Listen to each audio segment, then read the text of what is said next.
and we are live for episode 39 of the Alt Natives After Hours podcast, brought to you by Axelrad Screen Printing and Wilkes-Barre. Take your brand, team, or group to the next level with high-quality art designs from Axelrad. Axelrad has your back because Axelrad prints shirts. Visit them online at axelradarmy.com for more info, and be sure to follow them on social media, on Instagram and Facebook, as they have a deal of the month every month. So be sure to check that out. This episode of the podcast is also brought to you by Coors Light, mountain cold refreshment made to chill. Football season is here. Make sure you stock up on Coors Light. And to cross-promote with our other station, Rock 107, we have teamed up with Coors Light to give away a Traeger grill this fall. So go to rock107.com. You can find out locations we'll be at. And this Saturday, we'll be at Y Chalks in Wilkes-Barre from 12 to 2.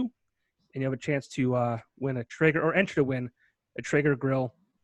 And also that day, we'll be giving away a small portable Coors Light grill. And while we're there, you get $2 off a case of Coors Light. So you can't go wrong. All right? So make sure we see you on Saturday.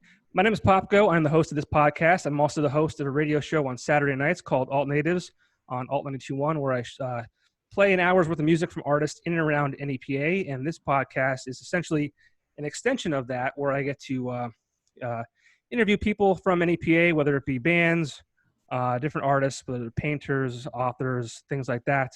And today I am joined by Steve Corbett, who has quite the past, especially here in northeastern Pennsylvania. And he is an award-winning journalist. He was a host of talk show radio on WILK, and he's currently a novelist. And I am way out of my comfort zone right here, to say the least.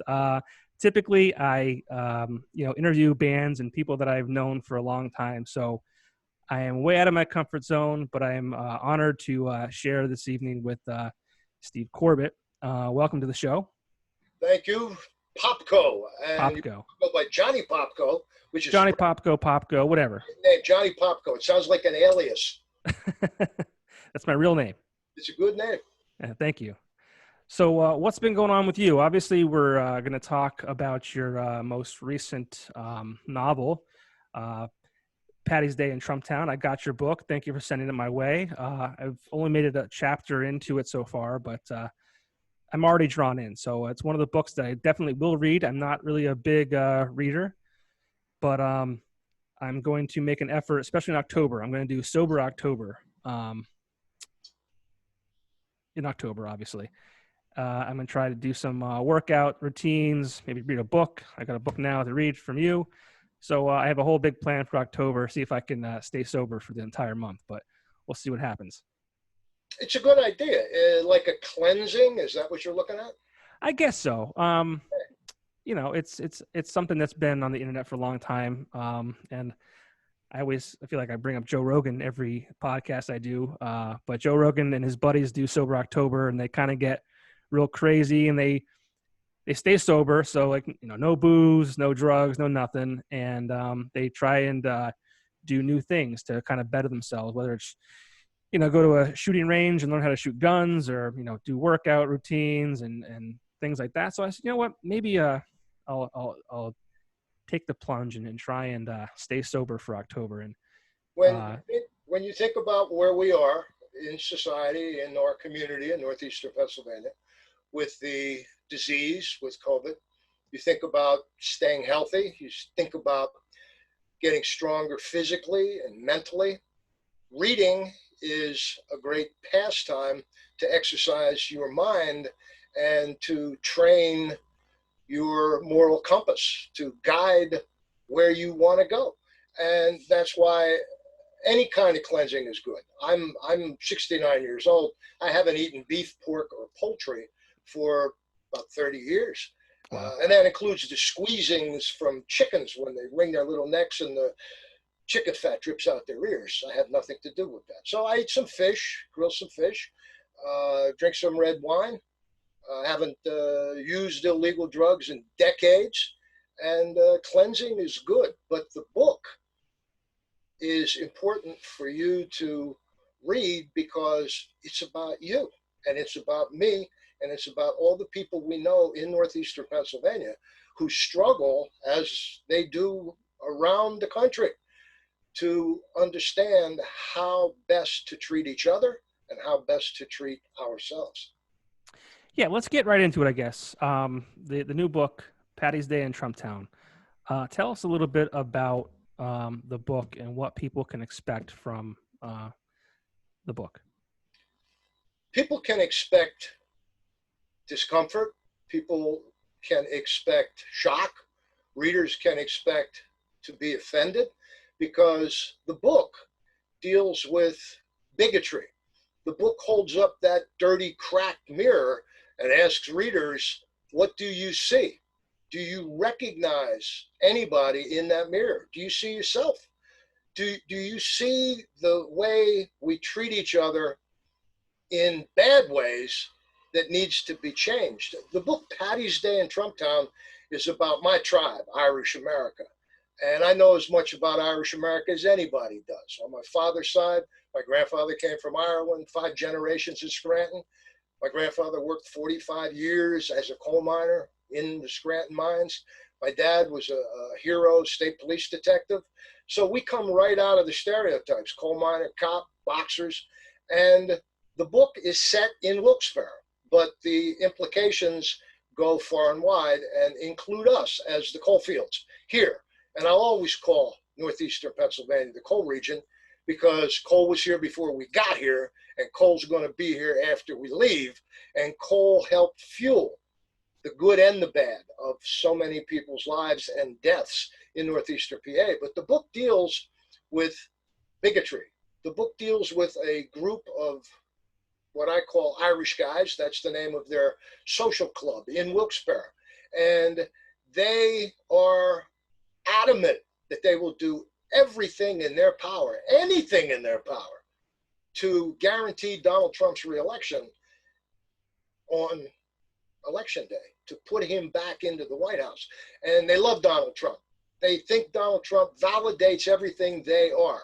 But what they are bigots. What they are people, white, male, blue-collar, and middle-class guys who hate everybody, including themselves. Right. And you're not a Trump guy, correct? I am not a Trump guy, correct. I am actually not a Biden guy, correct. But I will vote for Joe Biden, and then I'll go to war with the Democratic Party to make them better, because we're caught up in a system where we're told that the lesser of two evils is the American way. And I got a whole lot more belief in my country than to let the elite decide my choices for me. I think that's a big problem, that we're left with, having to vote for that with whatever side you're on. I mean, I'm not a big politics guy. I should probably learn more about each side than I do. But part of me is just like kind of fed up with, this side versus that side, and this tribe versus that tribe. And it's just kind of overwhelming. And this isn't the world that I was kind of, told about when I was younger growing up, and I think there's a lot of things that, play into that. And I think the internet and social media kind of plays into that a lot, but it's definitely like, I feel like we're more divided now than ever before. When you talk about being out of your comfort zone, we're all out of our comfort zone. And if you go to the novel, if you go to Paddy's Day in Trumptown, I deal with an 18-year-old psychopath, Pug Mahoney, who is severely mentally ill and dangerous. He's volatile. Pug Mahoney represents youth, and many, many young people in our community, 18 years of age, first-time voters, don't have the slightest idea what they're in for or even what they want. But so many young people struggle with depression and drugs and substance abuse. So many young people contemplate suicide. Pug Mahoney, my main character, is one of those young people. I have a 15-year-old runaway, a young girl named Binky. And Binky is perfect. She's wonderful. She's got a pure heart. But she, too, struggles with abuse. She too struggles with dealing with a society that's got no time for her. I've got crooked cops that are absolutely brutal. I've got crooked politicians that are absolutely dishonest. I've got good people too. I've got a cop named Duff, and he's a mixed race police detective in Wilkes-Barre. I've got a young woman named Cookie, and she's working in a hot dog place down there in Wilkes-Barre. I've got so much that reflects life in Wilkes-Barre, life in Scranton, life in all those little patch towns that try to hold on to the good old days that weren't really all that good to begin with for so many, many people. And the whole issue of racial injustice is playing out all over America as we speak. It's playing out here in northeastern Pennsylvania as well. Our challenge is to face it, is to recognize the problems we have, and to try to work together to fix them. But as of right now, sides have been drawn, and we're going to have to see if we survive as a republic in this country, or if we really truly are facing a social apocalypse. And what do you think? What do you think will happen? Let's say Trump is reelected for a second term. What do you think the world looks like at that moment? The potential for disaster exists, whether that be a nuclear holocaust with bombing some country and having that country retaliate against us. The stuff of science fiction movies is too close for comfort. And the potential of a nuclear holocaust exists.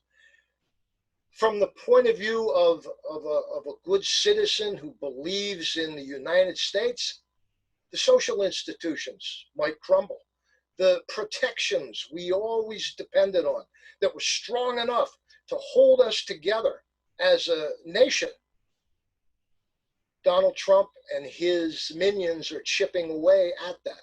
The Supreme Court stands as a force of good that could easily, with a new Trump presidency, become a force of evil, a force of destruction. And I am not a pessimist. I'm a realist. I read all the time. I listen to the news. I talk to a lot of people, very bright people. And I talk to a lot of people that aren't so bright. I got a lot of friends that aren't that bright. And I try to figure it out. And there is a doomsday scenario. A lot of people go to their religious faith at these times. Me, I want people to go to the ballot box. I want them to go to their community activists. I want more protests in the streets. I want more young people to get engaged, to get involved. And that's my problem with the Democrats. They're not doing the outreach. The old white male elite power brokers that control everything here. They're not doing the outreach to the young, to people of color. And that's the future of America. And if we dismiss them now, maybe America doesn't have that good future. Right. And on the flip side, if Joe Biden and Kamala Harris win, what do you see? I see more of the same. I see a status quo that's not acceptable. I still see too many people who will lack health care. I still see too much racism that's not going to be approached by a Joe Biden administration. He comes across like he's Fonzie from Happy Days, and it's not happy at all. He's got his Corvette, and he's put on his aviator shades. Hey, he's calling everybody man, and we're beyond that. Yeah. But right now, it's either Donald Trump or Joe Biden. One or the other is going to be the president of the United States, and we have to prepare for whatever is coming. I don't see a lot of change for the better with the Biden administration, but I see a whole lot of change for the worse with the Trump administration. Right. Yeah, I can't say I know enough to say either way. It's It's scary, I think, either way, kind of. It is very scary, and people need to vote, but I understand if they don't. Right. It's like looking at these protests.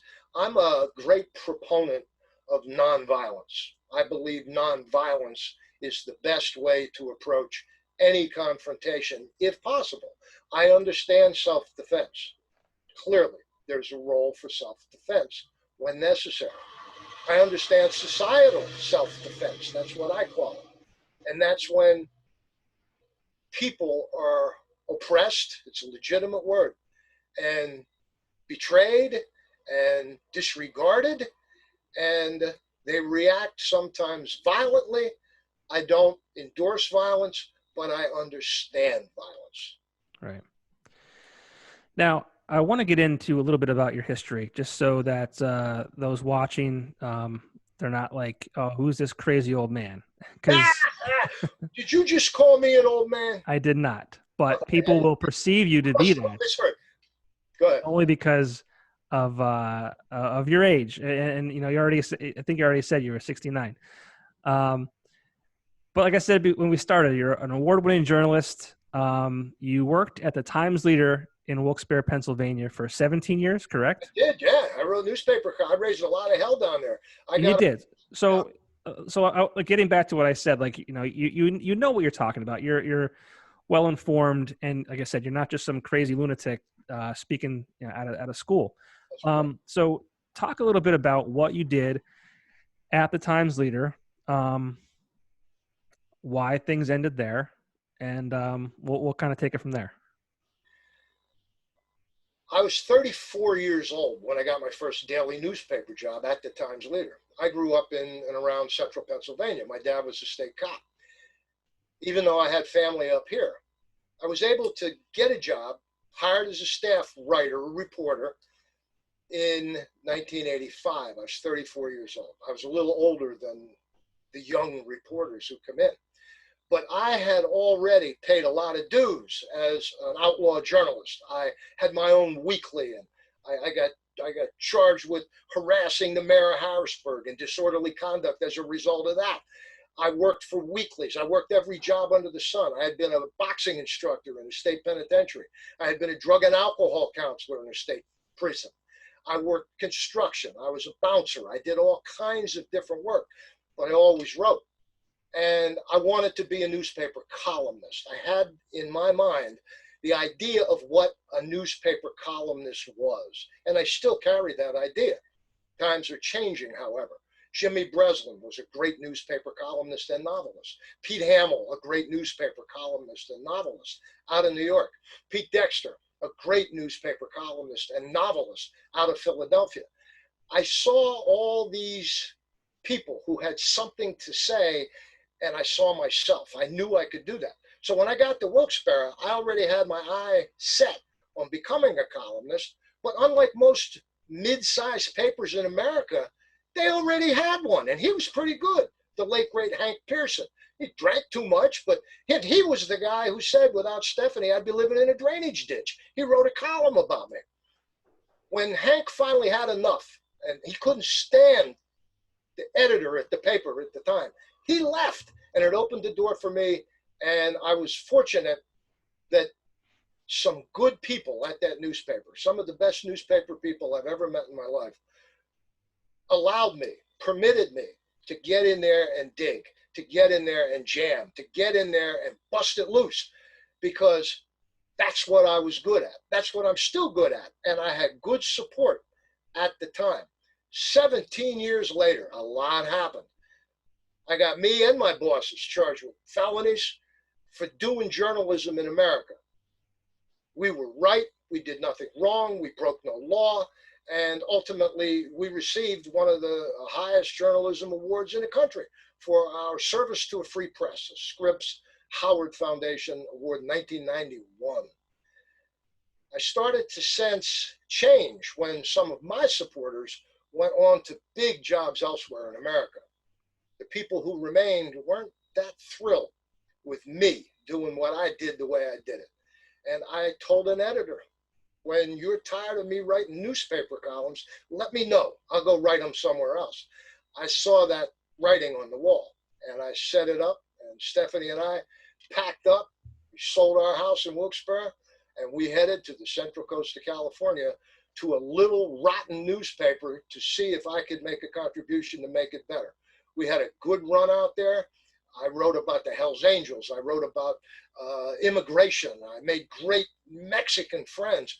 I wrote about the Michael Jackson child molestation trial. I was in the courtroom with Michael Jackson every day for 4 months and learned a lot, made some of the best friends I've ever made in my life in California, mostly with young Mexican farm workers. To this day, we have a loving, wonderful familial relationship with the people we met and know and love out there.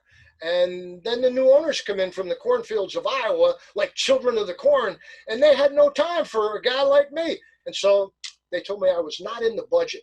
And then I realized I couldn't do what I've worked all my life to do in California. Everybody has this idea that California is either Hollywood or Haight-Ashbury, and there's a whole lot of many different kinds of Californias.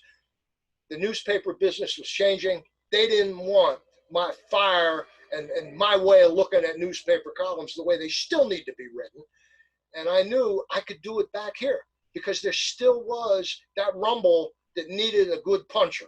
And when I came back, I hooked right up with the radio people. I knew some people there, and I did that news talk radio 5 days a week, 4 hours a day for 8 years, 3 hours a day for the last few. And then the Trump campaign came around. I had to take a side, and I went to war with Donald Trump and his people. And when he won, I will always maintain I was fired for that reason. They told me my numbers were down. Okay. Yeah, one thing I really like about you and I appreciate about you, I feel like you are just you just say it like it is. You know, there's no, you know, if you feel a certain way, if you believe it's right, you take that stance and you run with it. If you feel like it's wrong, same thing. So for that, yeah, I do appreciate you know, who you are as a person and your time that you spent in the media.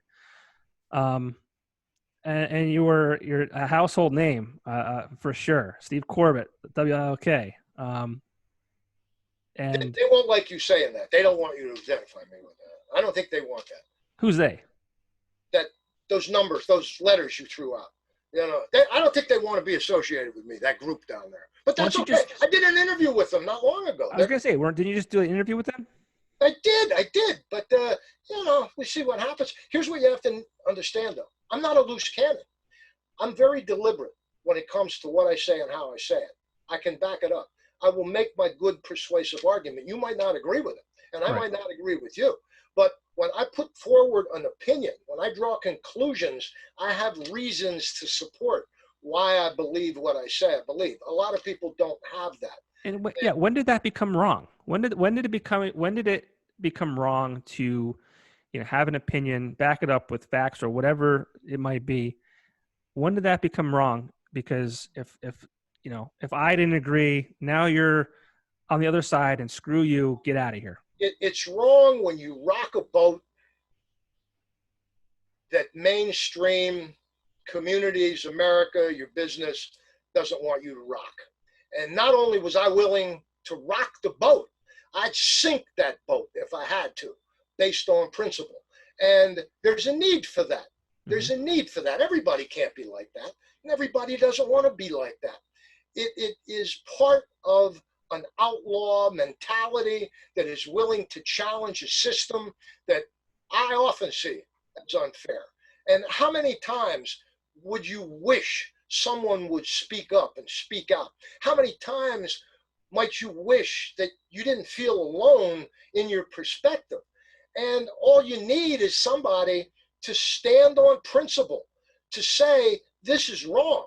How many times have we watched elected public officials in northeastern Pennsylvania, whether it be those crooked, degenerate judges that are the kids for cash judges, or whether it be the former mayor of Scranton, Bill Courtright, who's preparing at 63 years of age for a sentence that could be a life sentence for him because of corruption, because of this self-absorbed, greedy, elite ego that feeds on people willing to not stand on principle. We know what's right and wrong. Most people do. But there are corrupt people who will poison everything they get close to. And northeastern Pennsylvania has been a part of that from its inception. And there are still corrupt people in this community that good people need to stand up to, face off against, and get rid of. Do you think those people have become too powerful? Many of them are too powerful, absolutely. And many of their followers become cult-like in their following. They become cheerleaders rather than the loving critics we need in a free, strong society. I'd rather be a loving critic than an uncritical lover of my nation, of my community, and of my friends. I'd rather be honest. I'd rather tell the truth, and I'd rather fight and lose than not fight at all. I think it's hard for people to really understand that, a guy like you saying that, they might sit back and say, do you really mean that? Are you just saying that to say it because my history? No, I know. I'm just saying it because I feel like, people can't be trusted sometimes. It's a constant, like, is he saying this just so he gets my vote, or is he saying this so he can get something, passed through? It's not you, but just just in general. It's everyone. It just seems like always that they have some kind of ulterior motive. Like it almost can't be a good guy anymore. But you need to continue to try, and honor truly matters. I believe in honor. I believe in principle. And I believe that kind of leadership spreads. That kind of leadership, instead of validating bigotry and racism and sexism, instead of validating that, we need to validate the honorable behavior. We need to train for that kind of battle. And it is. The lines are, the sides are drawn. And good versus evil is something we've watched in all of our dramas. We've seen it in the Bible. We've watched it in all the holy books and all the movies and novels ever written. The conflict. How do we deal with the conflict? I would much rather deal with the conflict in helpful ways than hurtful ways. But people need to decide that for themselves. Yeah. And not everybody can be that outlaw. Not everybody can take that stand and make that sacrifice. We don't have children. Our parents are long gone. We don't have grandchildren. We didn't ever have some of the responsibilities that other people had, that they sacrificed. I know people who sacrificed their own aspirations when they realized they needed to make that living, to support their family, to help their children, and to help their lives at that time. Not everybody can do it. I can do it. Stephanie can do it, and we did it, and we'll continue to do it. Yeah, it's always that struggle when you have a family and you have kids, and you have to make those sacrifices, whether it be financially or a career or doing the right thing sometimes. Even it's absolutely even within your own family, within your own family. Yeah, I have wonderful cousins, and we could argue about anything, anytime, any place. There's a way to do it. I have very close friends for 40 years. They're close in the sense that we share experiences. They're not close in the sense that one's in California, one's in State College. I'm glad they're that kind of distant in terms of proximity, because I couldn't deal with them every day. And these are the right wingers. These are the basic white supremacists. These are the zealots. And I maintain a relationship for a variety of reasons. We disagree completely, totally. I think that in many ways they're dangerous guys. But the fact remains, I'm learning. I need to know how people think, even the enemy. I need to know how the enemy thinks. I need to know that if we're ever going to make it better, or at least have a better shot at making it better. Yeah, and I think I said earlier, I feel like we're more divided than ever before, and I've never seen a world where, an election or choosing sides has, divided families and best friends. I mean, I see people arguing on social media who have been friends for 30 plus years that are like just at each other, and this world is like literally like dividing people who love each other, and it's just amazing how that can happen. A pecking order always exists. And that's where real leadership, and I happen to believe in government. A lot of people say to me, you're attacking government all the time. How can you still believe in government? I believe in good government, and I believe in leadership. And I believe that this divide, in addition to race and gender and sexual identity, also includes this issue of age. So if somebody looks at me and says, this old man busting off about power to the people, take that position at your own risk, because this old man has seen what you're seeing in the sense of feeling alone, feeling abandoned, feeling like you couldn't do anything about it, and then doing something about it. So I put great faith in young people to have the potential. Do I put great faith in young people realizing their potential? The jury's still out on that one. I want to see young people challenging, but I want to see young people challenging by thinking, by studying, by being smarter, not being stupider. That's a real word, I think. Is it? Yeah, I think it is stupider. It doesn't sound right, but I think stupider is a real word. And Stephanie would say to me when I'd come home from the radio show, you're going to have to stop telling your listeners how stupid they are. And my position was somebody's got to do it. I'd be dishonest. But I think we need to get smarter. People really do need to read more, Popko. People really do need to spend more time filling their brain with information.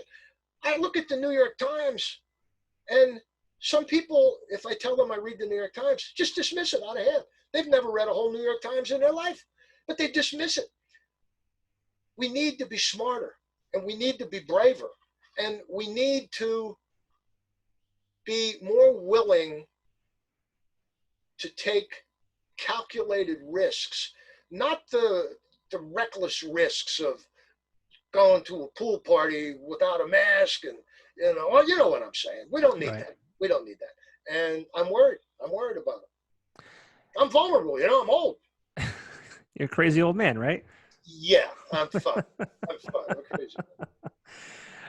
Since you brought up the mask thing, I want to get your take on the situation we're in, COVID-19, how we as a country handled it. Your thoughts on that, and good, bad, and different, and how we could have done better. I go back to being smart.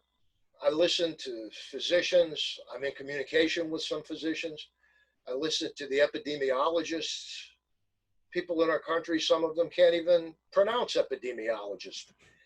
I put great faith in science. I put great faith in scientists, in real educated people who give you an overwhelmingly thorough look at what we face. And the smartest people in our society are pretty much in agreement that masks are extremely helpful. Masks are a way to not only protect yourself, I believe that, but to protect other people.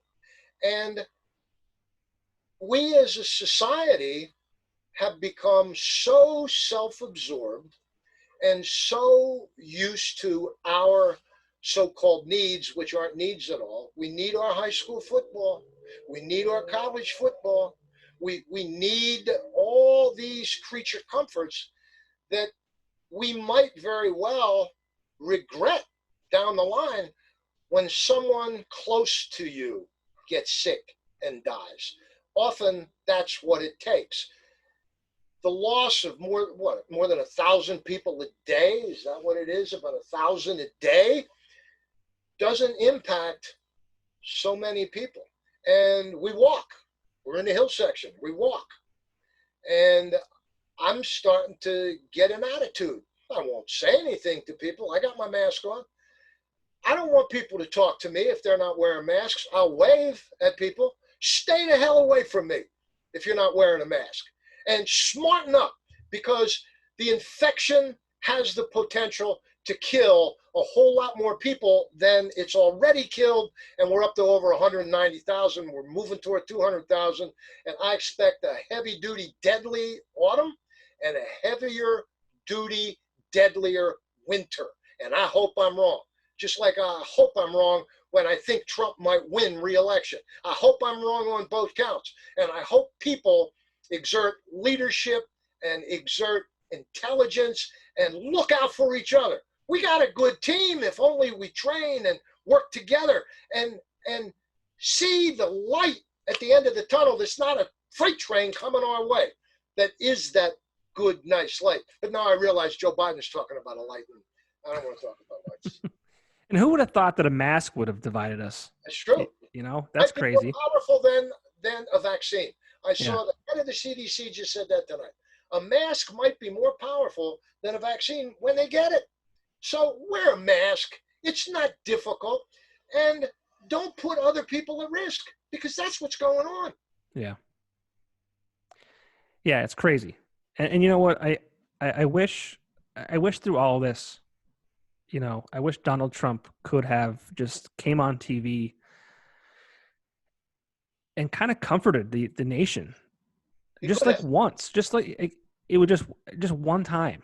And I don't think that's asking too much from a president of the United States. You know, he just didn't do that. I feel like every time he came on TV, and this is not me being anti-Trump.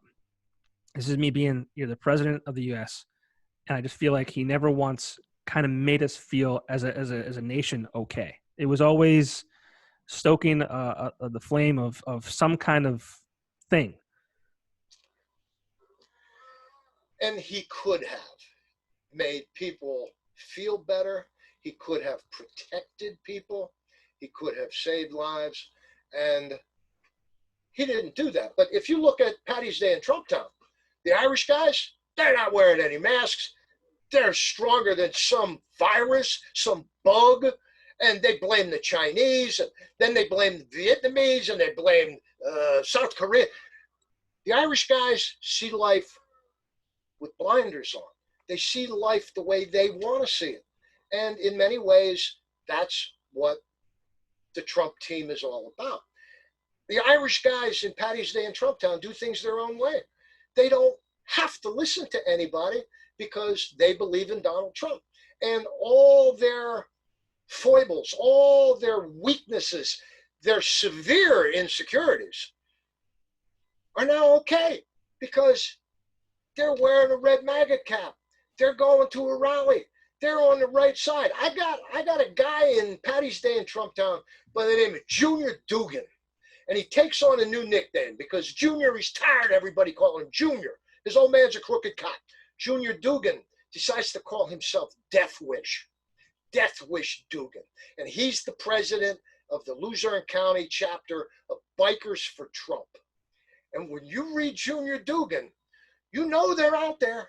You know they're out there. I sometimes think I see Junior Dugan, but we'll let you find out what happens to Junior Dugan.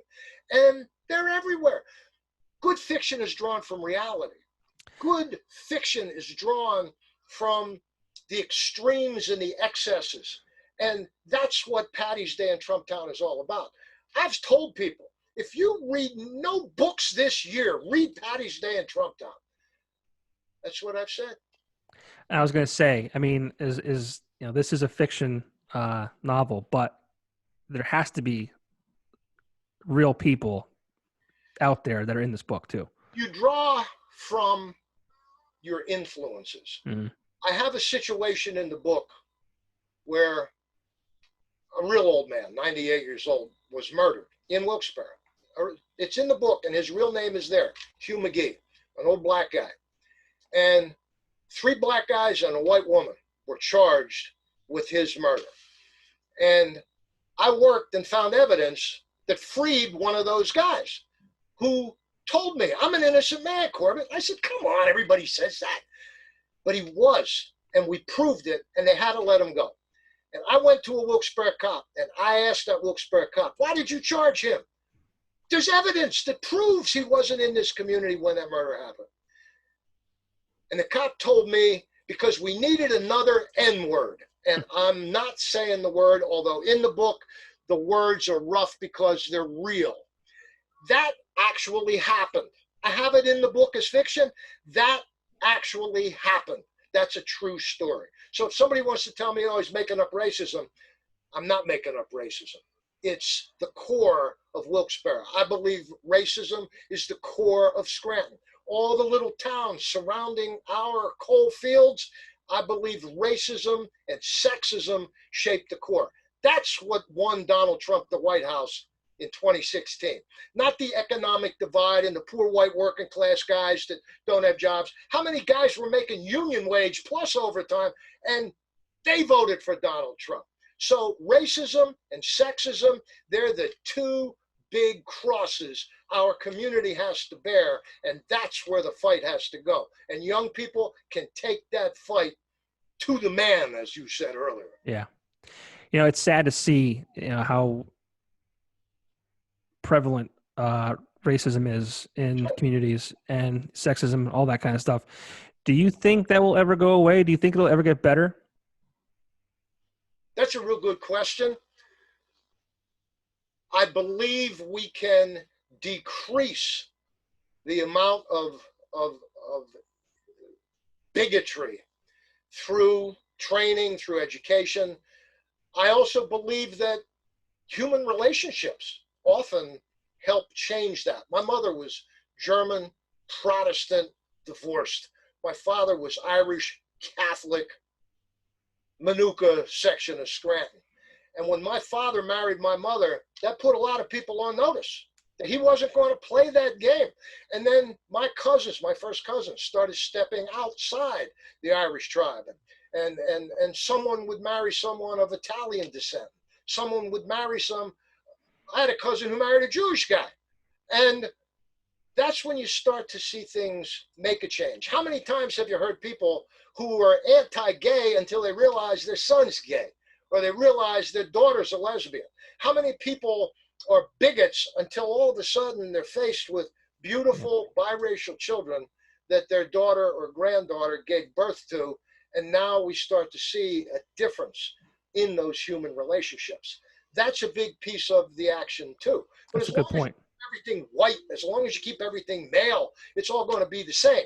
And white guys, the Irish guys, will say, there's no systemic racism.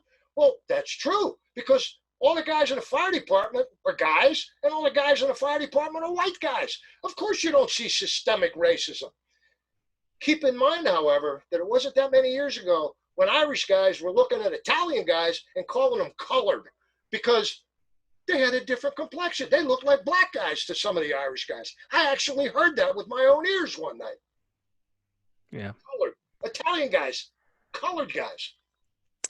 You said education. I think that's so important. And I'll go quickly to we talked about how COVID-19 and we're the kids can't go to school, and so their education is being diminished almost. But Timmy Touchdown can go throw a football. Exactly. How is that okay? But I mean, education I think is so important, and I'll never forget the time. And I tell a story. I feel like a lot, only when it gets when I feel the need to tell it. I'll never forget the day that I was educated by my mother that, black people were no different than me. And it was, I had a calendar on the fridge, and I would always go to the to see what the picture was for the month of my birthday, right? Sure. And I flipped to it, and I see it, and I said, "Mommy, I don't like the picture for my month of my birthday." She said, "Why?" And I said, "Because it's a black guy." And at that moment, she looked me in the eye. She sat down and said, "They are no different than you and I." And I'll never forget it. And from that day, I never saw color. And I always feel bad talking about, um, kind of that, because I'm very fortunate. I'm a white male. Right. I've never had it hard. I've never experienced what they have. So Right. I almost feel bad talking about it. But I feel like stories like that are the stories that need to be told, and we need to teach our children those things to keep moving forward. You're exactly right. And it takes guts for you to say that, because how many white men will whine and sing the blues that they're now victims of reverse racism? Take a look at American history that we're rarely taught. I was never taught about slavery when I was going to school. Even in college, I have a Bachelor of Science degree in community development from Penn State, and I didn't have that.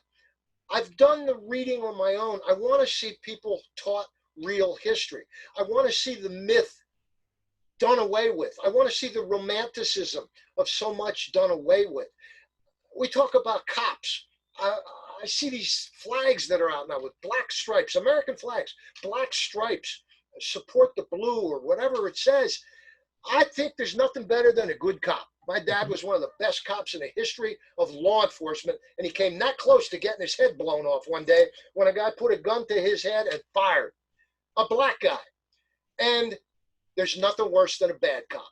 Unless and until we root out the bad cops, and the good cops need to rise to that challenge and know that they're supported by all of us, but instead they cover for the bad cops. Mm-hmm. One quick note: after my father almost had his head blown off, they captured the guy, the state police did, and they said to my father at the barracks, "He's in that room. Go ahead, go ahead." They were giving my father the opportunity to walk in, close the door behind him, and tune this guy up. And my father went into the room, he closed the door, and he said to the guy, "Do you smoke?" And the guy said, "Yeah." And my father said, "You have cigarettes?" The guy said, "No." My father gave him his pack of cigarettes and asked if he could use a soda, because my dad's mouth was cotton mouthy. And the guy said, "Yeah." And my dad went and got him a soda. So there is this potential that even in the face of life and death, you can be that honorable, disciplined, good citizen, good human, and we can get better, but we got to work a lot harder at it than what we are. Yeah, and I mean, even cops, I think there needs to be more education and more training. Absolutely. And what we're doing, we're defunding schools. We're trying to defund police departments. And I know defunding the police, there's a lot that goes into it. People kind of hear that and say, "Oh, whatever." I don't want to get into that. But it doesn't mean what everyone thinks it means. Right. But yeah, education and training and all that kind of stuff, I think, is so important for us as a society to continue to move forward. And I feel like those are always the things that are getting cut. And I do want to say, with regard to music and with regard to art, music and plays and novels and so much painting and sculpture, so much expression can go in to those kinds of pursuits and help us as a society. We have this abundance of young bands you deal with them all the time. They can rattle cages with music in ways that few people can. And when you take a look at our culture, when you take a look at the way people live, whether it's people who have tattoos all over their body, people who have piercings all over their body, people who are outlaws in many, many ways, still have to go about that day-to-day grind of making a living, of making it work. But your art, if you're driven with your art, if you're driven with expression, you will push that. And I think I want, more than anything, people to recognize that not only do we have to fight bigotry every way we can, we have to support the creative juices that flow, the creative fires that burn, particularly in the young. I'm an oddity. I'm not out playing golf. I'm not somebody who gets old and doesn't take care of himself. I want to do everything I can do as I age because I'm turning the corner. I recognize that. But the younger people who are coming up, don't ever, ever let yourself think that you don't matter in this. You've got a big piece of this action, and you got to keep creating. You got to keep the juices flowing. And even if you don't win anything, even if you can't make a living as a musician or a painter or a writer, recognize that you're learning from yourself and you're creating and you're expressing and you're sharing, and that matters in and of itself, by itself. Art matters in and of itself in so many ways.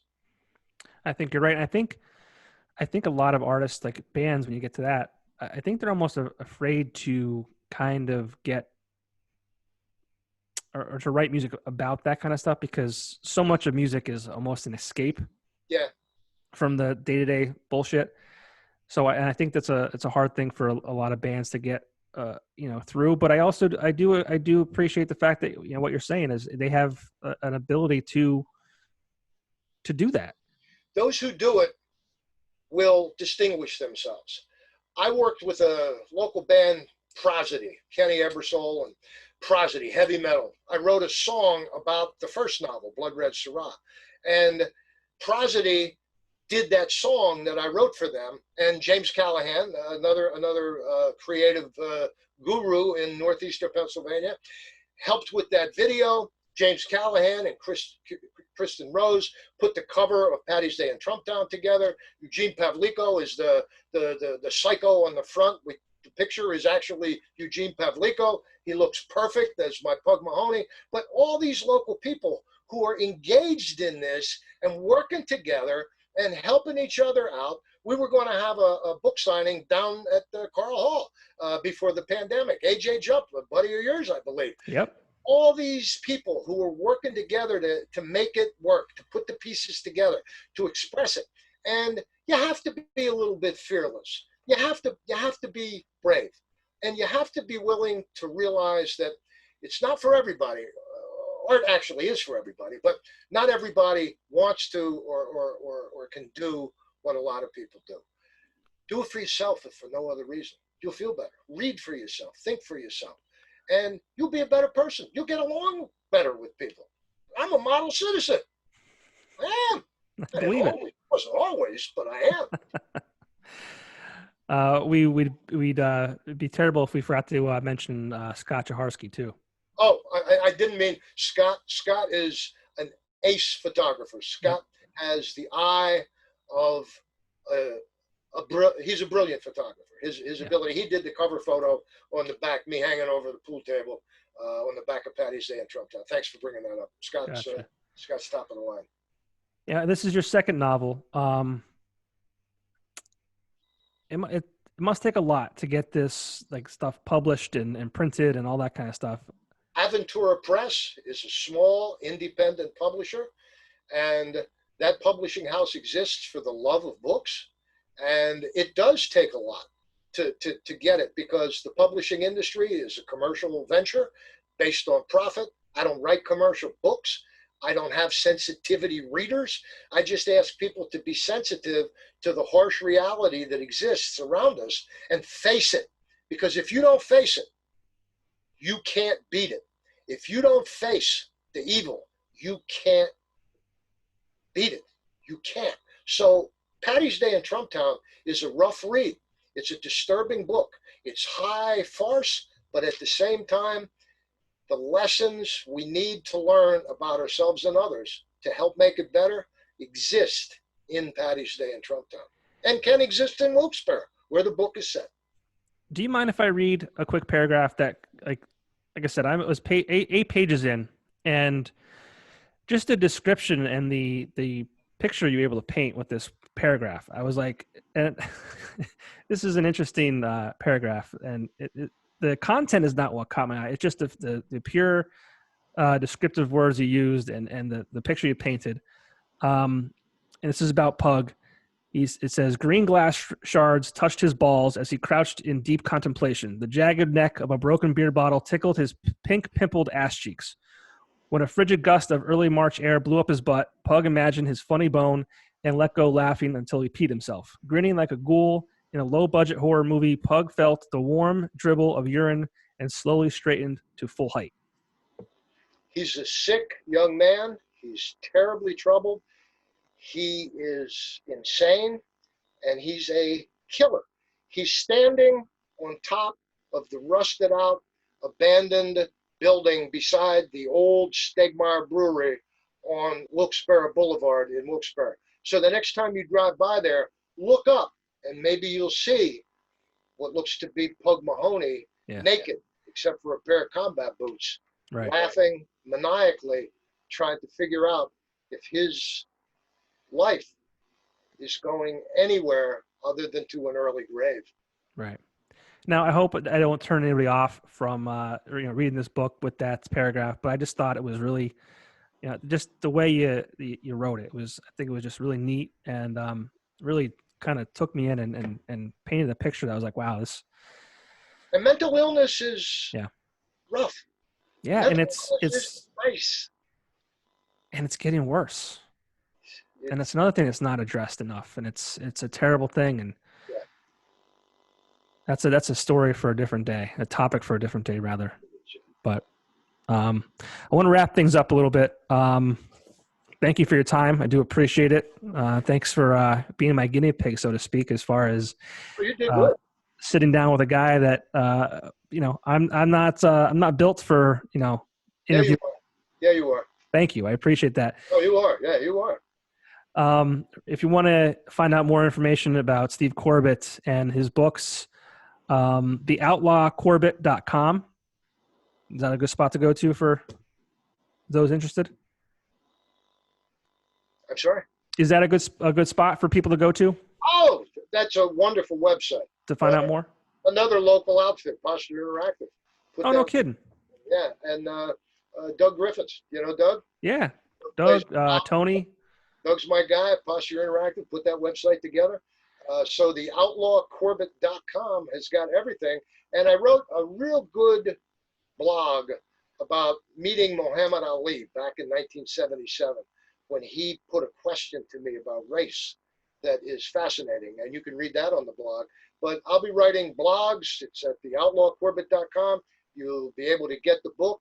You can go to Barnes & Noble in the Arena Hub Plaza. They got the book from what I'm told. You can order through Amazon, Barnes & Noble, any of your local bookstores. And there's a way to do it. So people can also get in touch with me. Check out my public Facebook page and we'll hook something up book-wise. We're easy. Very cool.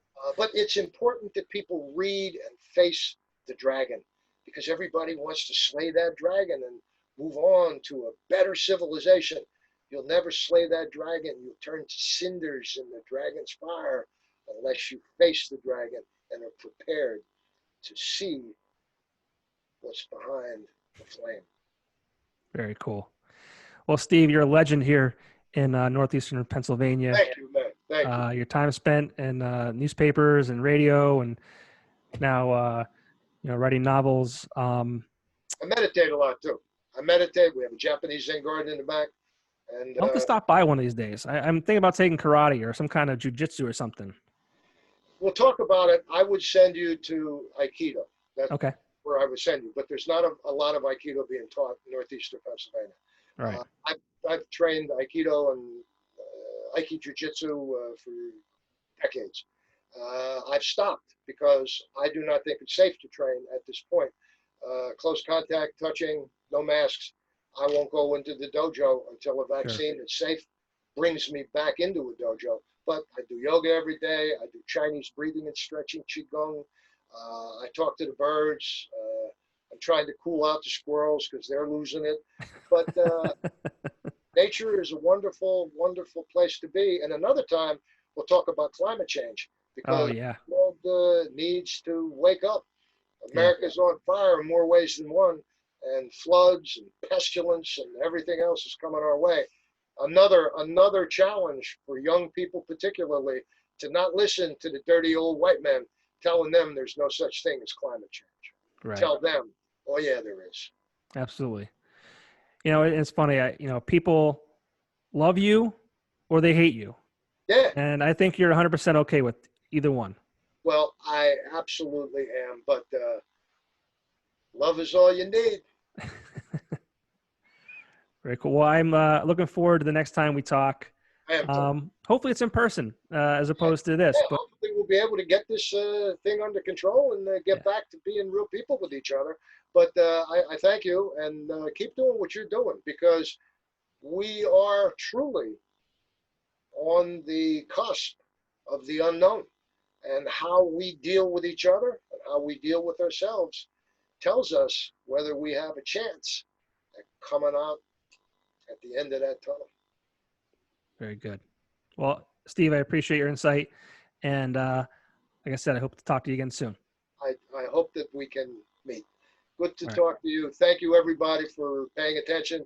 Now read that Paddy staying Trump down and do something about it. Absolutely. We'll see you. Thank you. See you later.